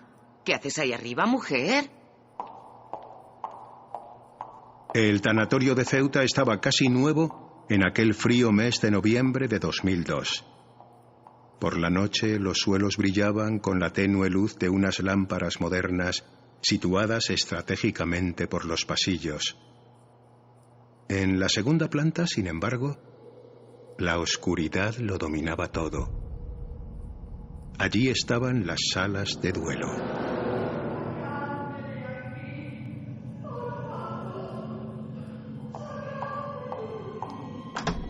¿Gemma? La expresión de la mujer quedó paralizada, como una máscara. La sala de velatorio número 2 estaba vacía, completamente vacía, y con la luz apagada. Gemma, ¿estás ahí? ¿Encarna? ¿Qué haces ahí? ¿Qué estás mirando? Pero, Gemma, ¿dónde estabas? He abierto la sala porque creí que tú... Bueno, que estabas aquí dentro llorando porque te pasaba algo y... Encarna se fijó en su compañera. Permanecía quieta en las escaleras de mármol que conectaban las dos plantas. No dio un paso más y su rostro estaba pálido. Es que he escuchado tu voz aquí, saliendo de aquí, ¿comprendes? Estabas llorando y entonces yo... ¿Pero dónde estabas? Gemma le hizo un gesto para que se acercase y cerrase la puerta con la mano. Daba la impresión de no querer aproximarse a la oscura sala de velatorio. Ya voy, ya. ¿Pero qué quieres decirme? ¿Qué está pasando aquí, chica? Baja la voz.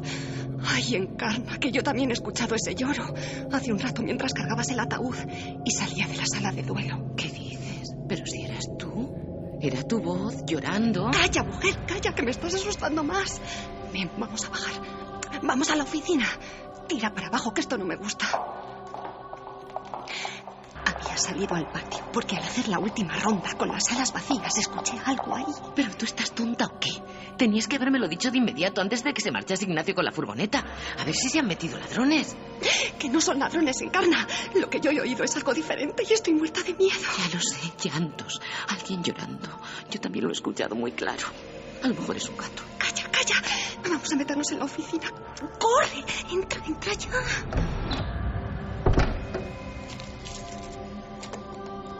Durante unos minutos, las dos operarias y vigilantes del tanatorio municipal de Ceuta se encerraron en la pequeña oficina que servía de vestuario. Estaban cada vez más nerviosas. A las 12:56 de la noche, según consta en el acta policial, algo volvió a ocurrir.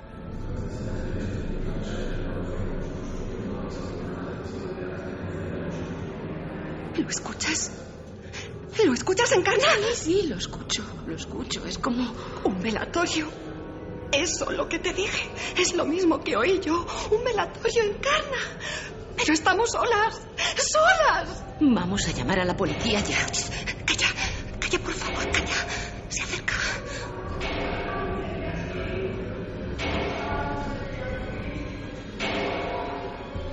Está bajando las escaleras, Gemma. Hay que llamar ya. Saca el móvil. Llama a la policía ya. Lo tengo aquí en el bolso. No nos van a creer, pero... Escucha ahora. Encarna, por instinto, se agachó, aproximando su oído a la puerta de la oficina. El lamento cada vez era más audible y próximo, y parecía estar ya en la primera planta. acercándose poco a poco. En esa sala se estaba velando a una chica joven, Irma. Era una chica muy joven. Yo mismo la vi en la caja con las manos vendadas. No hay cobertura. No tengo cobertura en Encarna. Aquí siempre hay. Llama otra vez. Llama por el amor de Dios. Está aquí. Viene por nosotros, Encarna. Las dos mujeres, vestidas con sus uniformes de vigilante, temblaban, abrazadas y casi cerrando los ojos. Aguardaban algo terrible, convencidas de que una entidad de otro mundo iba a hacerse presente en aquel momento. ¡Vete! ¡Vete de aquí! ¡Socorro! ¡Por favor, vete! ¡Por Dios, mártate de ahí! ¡Ayúdanos! ¡Ayúdanos! ¡Socorro! ¡Policía!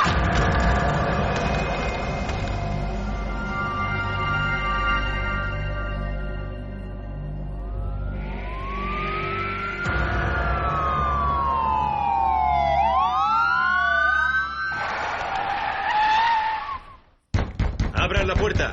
¡Abran, por favor! ¡Somos la policía! Ya estamos aquí. Tranquilas, tranquilas, por favor. Ya hemos llegado. En la sala de arriba. Allí están arriba. En la sala de arriba. En la sala del duelo. ¿Allí está quién? ¿Los ladrones?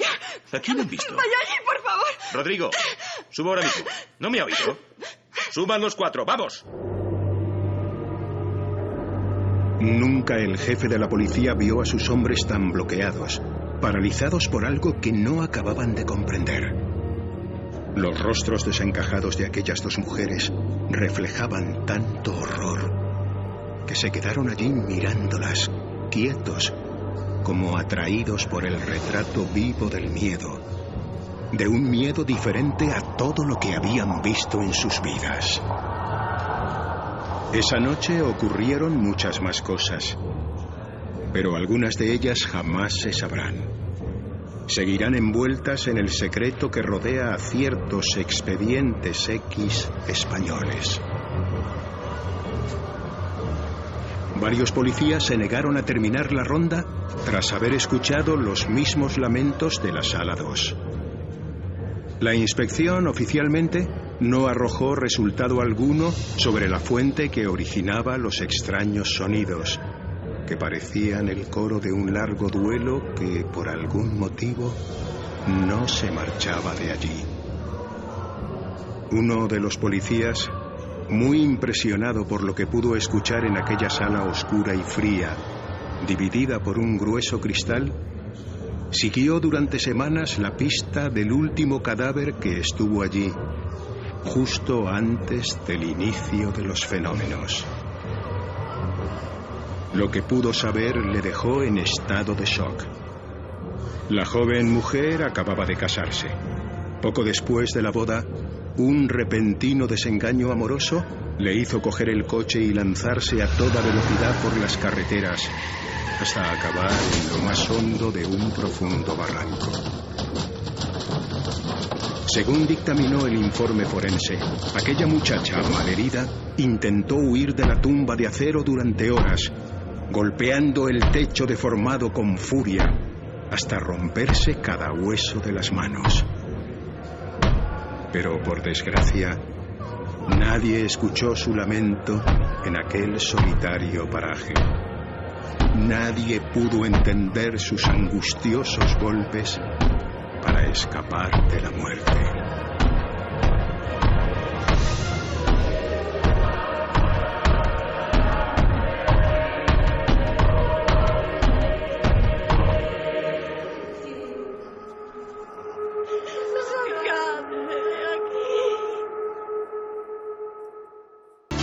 Y ahora seguiremos con vuestros mensajes y con muchas más cosas. ¿Qué te parece si para aliviarnos un poco conectamos con toda la actualidad, no ya de las noticias, que las hemos escuchado, son completísimas, esa estela nueva del 2012, un montón de cosas? Vamos a lo digital, que también hay muchas novedades, ¿te parece? Sí, para relajar, porque la gente, después de que venía de un tema bonito, con esa música de Lisa Gerrard, pero esto es y Milenio de 3. repente, ¡zas!, dicen algunos un bofetón en la cara con la dramatización y a pasar miedo. Esto es Pero Milenio que a mí 3. les gusta, ¿eh? Bueno, a ver qué os ha parecido, ahora me lo contáis.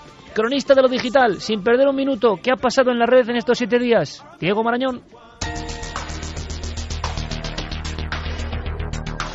Milenio Red, toda la información digital del mundo del misterio.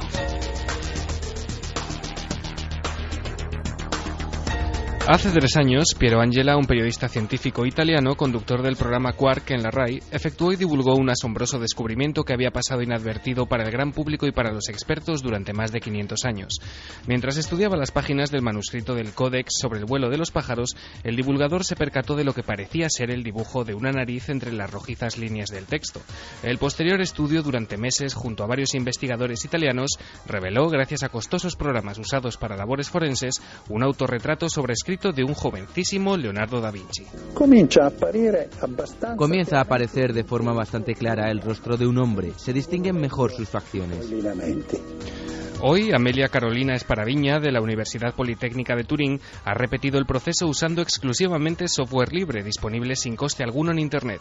Algunos medios digitales se han referido a la hazaña como una de las demostraciones más reveladoras sobre el poder que todos tenemos en la palma de nuestra mano, el poder de las herramientas informáticas gratuitas. Está ocurriendo algo extrañísimo. Es como si Internet se estuviese poco a poco conformando como el gran inconsciente colectivo. Se arrojan imágenes y esas imágenes nos llegan como diciendo, ahí está el misterio, ahí está la verdad. Y la gente cree en verdades que a veces son increíbles. Desde que hace ya unos cuantos años se pusiera a disposición de todo el mundo el programa Google Earth, nació en la red un fenómeno llamado Google Sightseeing, que lleva a los aficionados a catalogar sin descanso los detalles más interesantes y curiosos que se pueden ver a través del satélite. Strangeness from Earth traslada el poder y el impacto de esas imágenes a tu dispositivo móvil. Las mejores fotos seleccionadas y divididas en categorías que van desde curiosidades, mundo paranormal, accidentes, naturaleza, extraños mensajes, imágenes de la guerra y mucho más. Actualmente se pueden ver cientos de coordenadas, cada una más extraña e interesante que la anterior, pero también se puede participar en el desarrollo de la aplicación mediante el envío de nuevas referencias. La señalización propuesta será examinada y si se aprueba, se agregará a la aplicación con tu nick. Ha vuelto a pasar, al igual que sucedió en los días previos a la cumbre del clima de Copenhague en 2009, un grupo de hackers acaba de subir a la red 170 megas de información sobre correos electrónicos privados de algunos destacados investigadores de la Universidad de East Anglia, en Reino Unido. El nuevo episodio de este escándalo, bautizado por los medios como Climagate, va encaminado a desacreditar a los expertos, asegurando que manipulan los datos de sus investigaciones para exagerar el calentamiento global. Escuchamos a John Christie, profesor de Ciencias Atmosféricas de la Universidad de Alabama. He oído decir mucho que miles de científicos han llegado a un consenso sobre el calentamiento global y que el ser humano está provocando un cambio climático catastrófico para el mundo. Yo soy científico y como yo hay otros muchos que creen sencillamente que eso no es cierto. Una portavoz de la Universidad de East Anglia afirmó que los ciberpiratas han elegido el momento cuidadosamente para atizar la controversia en vísperas de la cumbre de la ONU sobre el cambio climático que comienza el próximo lunes en Durban. La información estuvo disponible para su descarga desde un servidor ruso durante varias horas, pero a lo largo de la tarde del pasado martes la página fue bloqueada, no permitiéndose el acceso a la información. Criptozoología en España, un espacio virtual verdaderamente recomendable, se autodefine como un lugar de encuentro relacionado con todo lo que sucede alrededor de esta disciplina en nuestro país. La web, dirigida por el periodista Javier Resines, nació en julio de 2010 con vocación de aportar un punto de luz acerca de algo tan amado por unos y denostado por la mayoría, como es el estudio de los animales desconocidos. Desde que el hombre es hombre, desde los primeros pobladores que se sentaron cerca de los lagos, bajo la luz de la luna, se empezó a creer en fabulosas criaturas tales como largas serpientes, tritones humanizados o extrañas lamias o mujeres con pies de rana. Resulta todo un reto encontrar sitios en la red que puedan saciar nuestra sed de información. Algunos son muy buenos, con muchos medios y actualizaciones casi permanentes, pero excepto en casos muy concretos, se olvidan de lo que está pasando aquí, cerca de nosotros. Criptozoología en España trata de estar lo más pegada posible a la actualidad y al tiempo recuerda casos ocurridos no hace mucho que permanecen vivos en los archivos y en la memoria de quienes los vivieron. Y aquí lo dejamos. Volvemos la próxima semana con más Milenio Red. Recordad que si queréis profundizar más en todas estas historias, desde este momento nuestro compañero Guillermo León está difundiendo los enlaces para facilitaros la labor. Ya sabéis que el misterio continúa en la red. Milenio 3. Cadena SER. Cuestiones que tienen que ver con el asunto del primer tema, del dossier. Sí, hay muchas... Pues luego lo vamos a ir repasando, si te parece, porque da la sensación de que al ser un tema del que se ha hablado poco, que está ahí todavía en discusión por parte de científicos y de investigadores, también está en el inconsciente colectivo, porque esto no es ajeno, nos ha pasado a todos hemos estado en ese espacio, ¿no? O en esa caverna. Entonces, parece que muchas personas tienen información, quieren darnos sus datos, quieren ofrecernos documentos. Bueno, pues lo haremos luego. Vamos enseguida con una historia que tiene que ver también con el testimonio, tiene que ver con investigaciones de este equipo, y le pido a Carlos Largo que rápidamente pase este estudio 1 en penumbra de la cadena SER, de Milenio 3. ¿Por qué? Porque estamos recopilando un sinfín de historias que tienen que ver con visiones, apariciones, encuentros. Bueno, el primer tema ha podido ser muy amable, muy interesante, incluso para algunos tocando de lleno en lo científico, y después ya sabéis que esto es una auténtica montaña rusa. Un caso, una historia que queremos que encuentre eco en estos micrófonos. Carlos, compañero, buenas noches. Buenas noches, Iker. Bueno, han llegado muchos casos y nosotros, hay que decirlo también, a los amigos y amigas que nos escriben, que nos legan lo más importante, ¿no? Y que tiene un gran valor, que es su experiencia. Que no se preocupen, porque nosotros en muchas ocasiones vamos acumulando para, por ejemplo, poder ofrecer luego un dossier extenso con diferentes casos, diferentes temáticas. Dentro de poco seguiremos ahondando en los sueños, pero en una vertiente que da bastante más miedo. O quizá el mundo de las pesadillas. El mundo de las pesadillas por dentro puede ser un próximo tema de Milenio 3. Y a veces hay pesadillas que se entremezclan con la realidad. Hay visiones que parecen eso, la punta de lanza del mundo de lo onírico, pero que ha saltado al mundo de lo físico y que se nos representa por algo. Los antiguos griegos, por ejemplo, hablaban de los daimones, criaturas daimónicas, no exactamente dioses ni demonios, algo mucho más complejo, y que se aparecía para dejarnos absortos y para decir que lo extraordinario puede pasar. Bueno, pues de vez en cuando en nuestro propio país ocurren casos y cosas tocadas, hay que decirlo, por la varita de lo absurdo, de lo increíble. Cosas que empiezan un día cualquiera, una noche, una tarde, una mañana cualquiera. El testigo no tiene ningún apego al misterio, no sabe lo que le va a ocurrir, y ahí tenemos un caso que se rige por estos parámetros. Creo que es alguien que además va haciendo footing tranquilamente, deporte, una mañana, creo.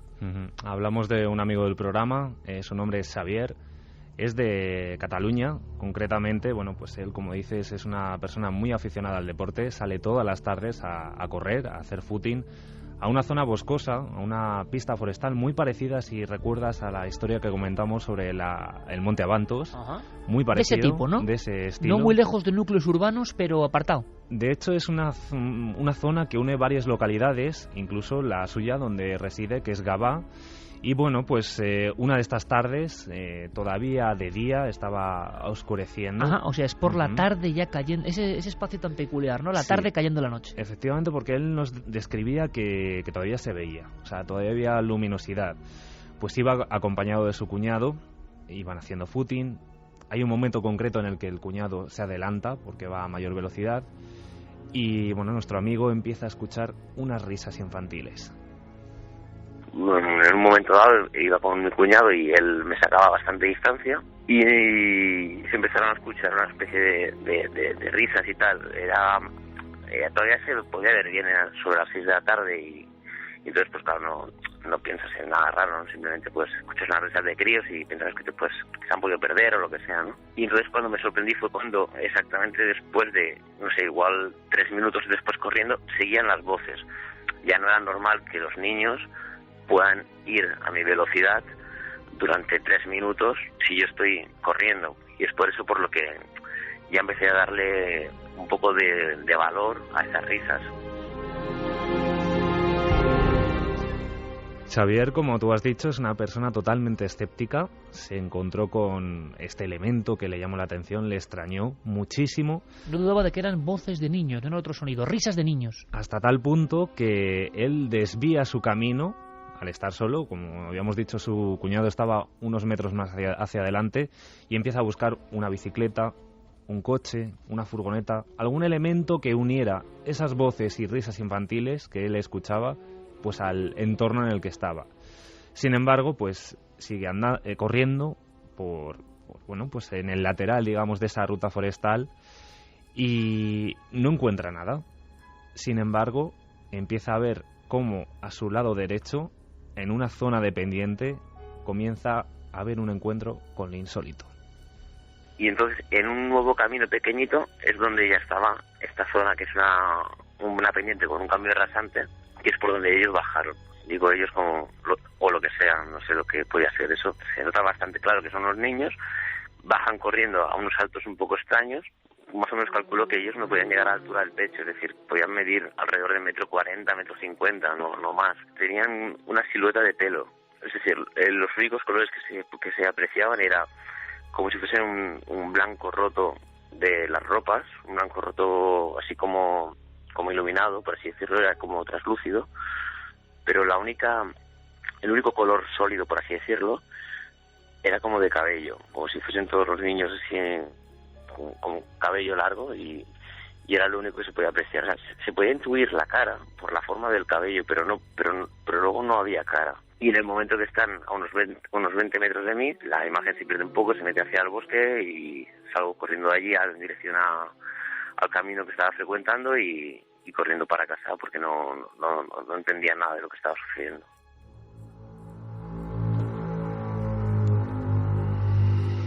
Vamos a ver si lo entiendo, Carlos. Este hombre va corriendo, está atardeciendo, cayendo la noche, y un dato importante, es que no estamos hablando de un caso de hace 4 años, 5, 10, 15. No, hablamos del 10 de noviembre. O sea, de hace 15 días. Sí.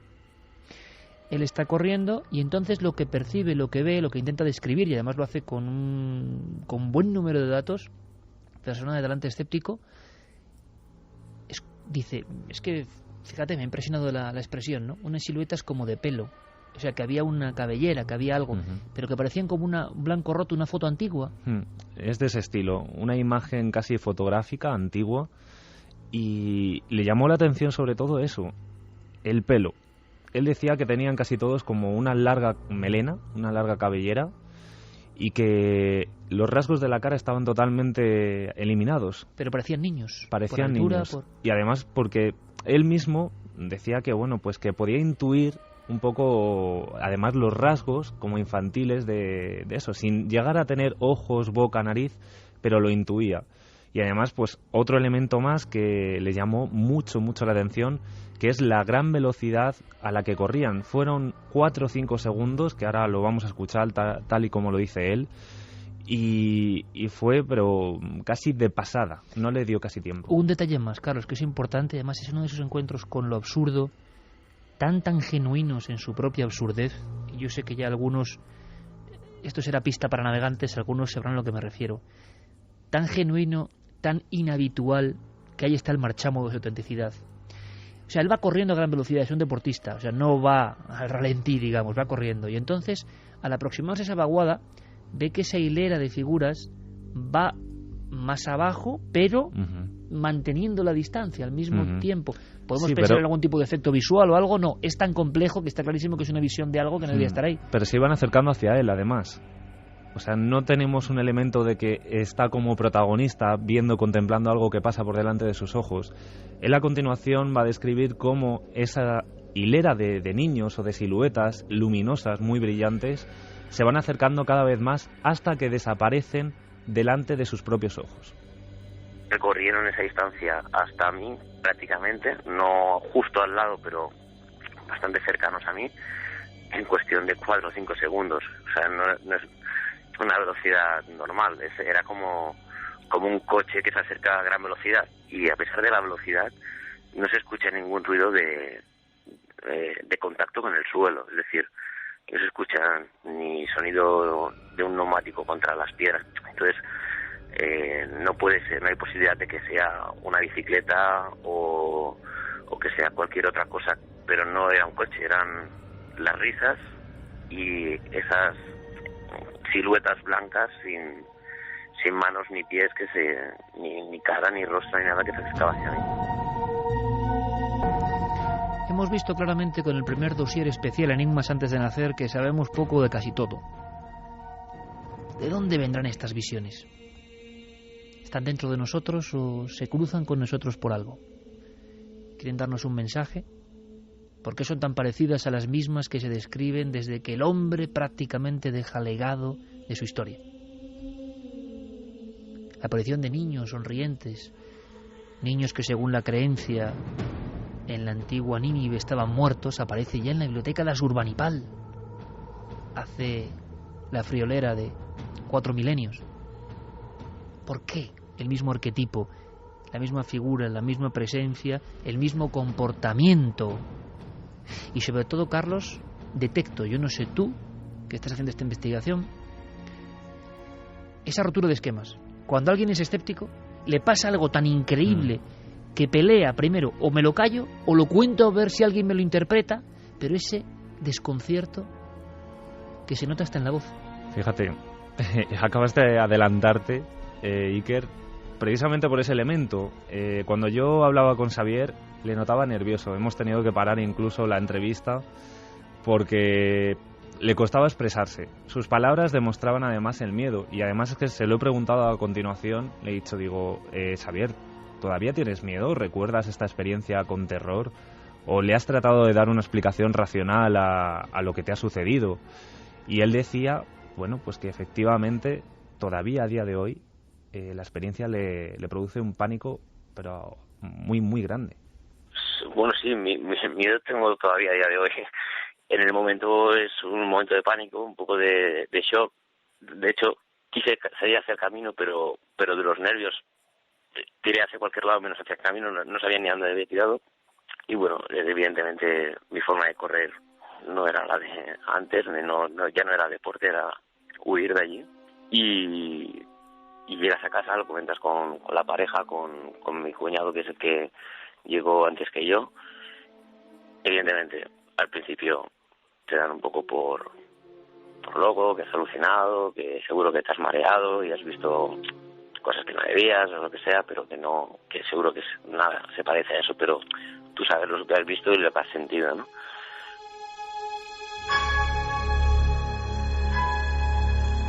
Tres y 45 minutos y una vez más la eterna batalla entre la racionalidad que nos han impuesto, las cuestiones lógicas que tenemos que defender incluso a nivel social.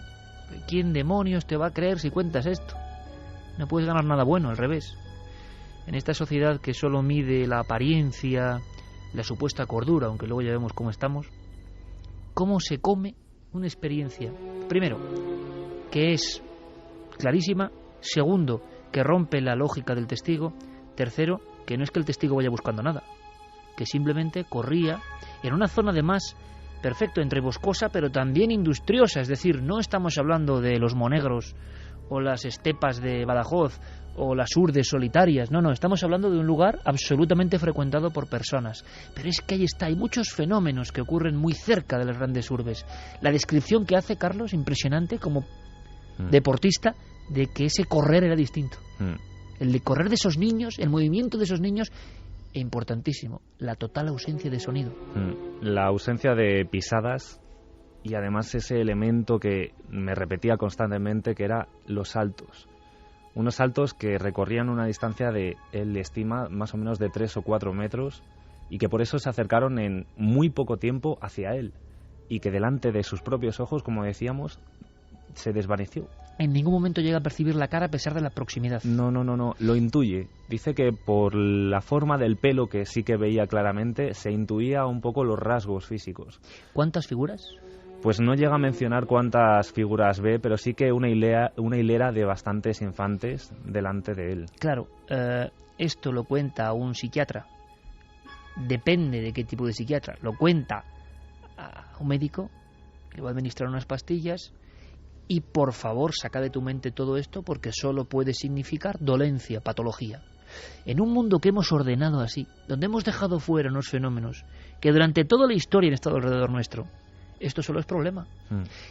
Y lo peor es que la persona sabe que no está delirando, que no está fantaseando, que no está mareado, y sabe que ha visto eso. Ahora, ¿qué es eso y por qué ahí? No sé si él ha investigado o anda con curiosidad de saber algo de allí, o el miedo le puede, de momento. Yo le preguntaba también eso, si conocía parte de la historia de ese entorno, si había ocurrido algo anteriormente en el pasado, si alguien le ha contado también alguna experiencia similar. Por el momento él prefiere olvidar, prefiere que pase todo esto. Y sobre todo ir recomponiendo esos esquemas que tú muy bien has dicho, se le han roto, se le han caído. Es una persona totalmente escéptica que se ha encontrado a una hora concreta y en un lugar exacto, pues con todo esto. Carlos, fantástico el trabajo, fantástico el caso, como fantástico el trabajo esta semana de todo el equipo, con Fermín Agustí también, para generar esta panoplia de sensaciones tan curiosas esta noche, ¿no? Tan distintas. El hombre antiguo, cuando veía esto, lo interpretaba dentro de su código. Ahí están los daimones, ahí está la otra realidad, ahí están los mensajeros del otro lado.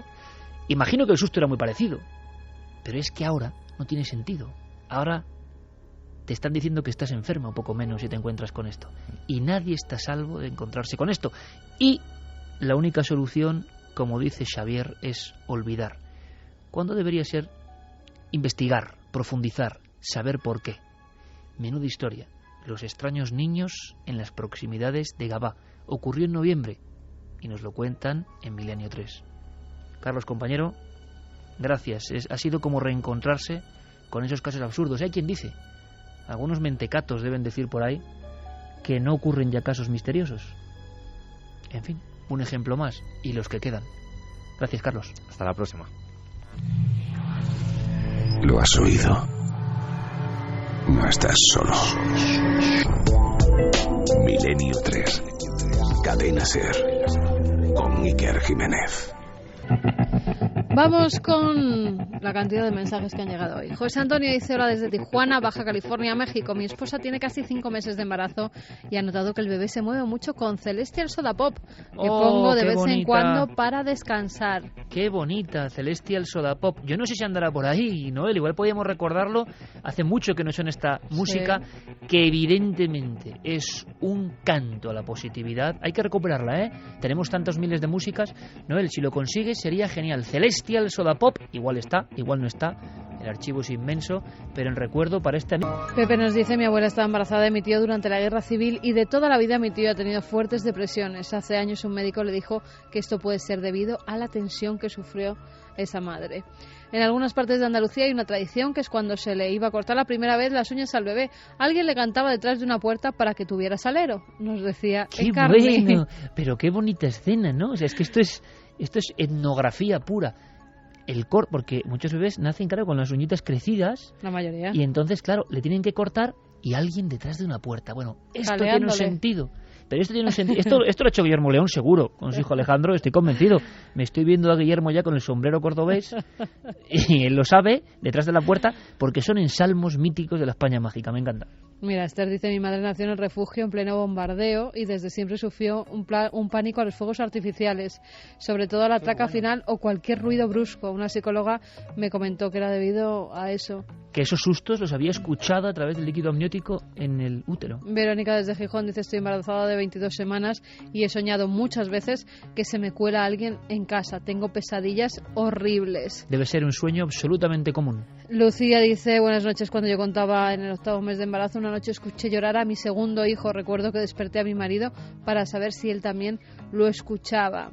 Alidili Suait, que me perdone si no pronuncio bien su nombre, dice: algunas culturas asiáticas afirman que estando en el útero recordamos nuestras vidas pasadas, pero debido al estrés del parto y a los muchos estímulos a los que nos tenemos que enfrentar una vez nacidos, todos esos recuerdos se pierden. Qué bonito mensaje de otra cultura que nos dice: en esos 100.000 trillones de corpúsculos, cada uno con su magia. Es que esto es increíble, ¿no?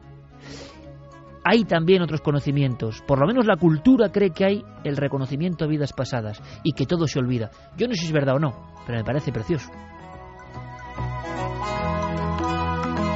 Nos dicen también: buenas noches, mi madre me cuenta que los recién nacidos hay que ponerles una manita negra y una cruz de Caravaca para protegerlos del mal que le puedan causar las visitas envidiosas. A mí no me lo pusieron al principio y casi me realizan una complicada operación por error.